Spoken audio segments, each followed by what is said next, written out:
Bonjour. Alors vous êtes député Ensemble pour la République de la circonscription Paris-Saclay. C'est ça. Et à Made in Tech, vous allez annoncer le nom des lauréats du programme HIT. Alors expliquez-nous, qu'est-ce que c'est le programme HIT? Oui, je suis très fier d'être le parrain de ce programme d'accompagnement qui va accompagner à peu près 24 startups. C'est un programme très intense qui dure 5 jours, mais évidemment qui se prolonge après parce que beaucoup de contacts sont créés.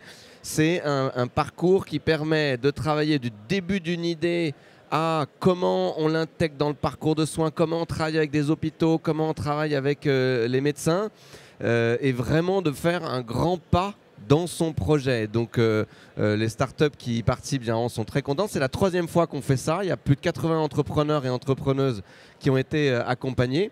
Et cette année, ce programme, moi je le parraine les lauréats, mais il est sous le haut patronage du président de la République. Donc c'est vraiment exceptionnel.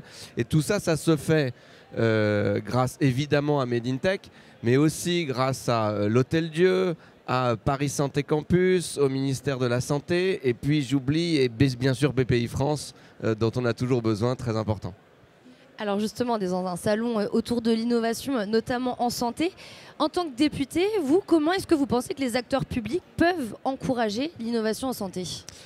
Je pense qu'il faut accélérer et pas décélérer. C'est vrai sur l'innovation en général, c'est vrai sur la santé en particulier. C'est-à-dire qu'il faut qu'on réussisse à mettre plus de moyens. C'est la mère des batailles pour donner les moyens aux entrepreneurs, aux entrepreneuses de développer leurs projets et de le faire en France et en Europe et pas aux États-Unis ou en Chine ou au Moyen-Orient. On est ravis de prendre l'argent de ces différents continents, mais pour que ça se fasse avec des chercheurs, des chercheuses, des entrepreneurs et des entrepreneuses français et européens. Et donc il faut qu'on mette le paquet. Je fais notamment référence au budget de l'année 2025 où on met énormément de moyens dans l'innovation. C'est plus de 15 à 20 milliards sur l'innovation, donc c'est très important.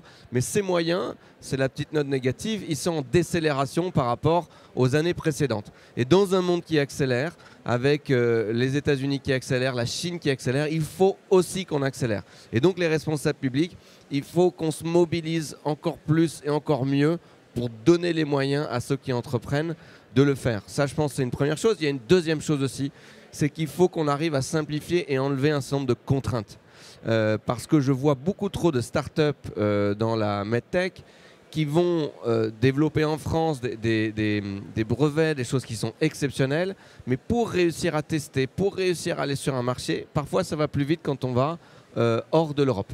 Et donc ça, c'est pas possible de voir des entreprises et des chercheurs et des entrepreneurs partir pour ces raisons réglementaires. Et donc il faut qu'on mette le paquet.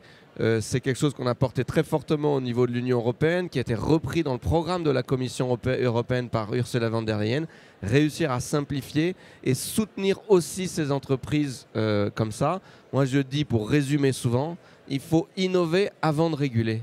Innover avant de réguler. Parce que si on ne fait que réguler et qu'on tue l'innovation, de toute façon, on n'arrivera pas à atteindre notre but qui est de protéger les concitoyens et concitoyennes. La première des protections, c'est que la recherche, elle se fasse ici, en France et en Europe, avec nos valeurs.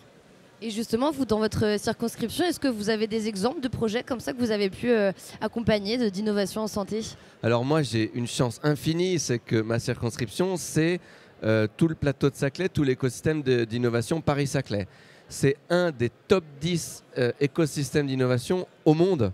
Et donc parfois on ne le sait pas suffisamment. C'est 15 à 20% de la recherche, de l'enseignement supérieur et de la recherche française qui est concentrée sur ce territoire. Donc c'est un territoire d'exception. Il y a beaucoup d'innovations deep tech. Il y en a en santé en particulier. Et là, petite nouveauté, on vient de construire un nouvel hôpital. C'est important de le dire parce que dans notre système de santé, on parle parfois des structures qui ferment, mais il y en a aussi qui ouvrent, qui est un nouvel hôpital à Orsay, moderne, et c'est un hôpital dit innovant, et donc qui sera aussi un fer de lance pour aller pousser l'innovation en santé. Voilà, donc il se passe plein de choses sur mon territoire, et moi je suis là pour le mettre en valeur et puis pour l'accompagner. Eh bien, je vous remercie. Merci et bravo à tous.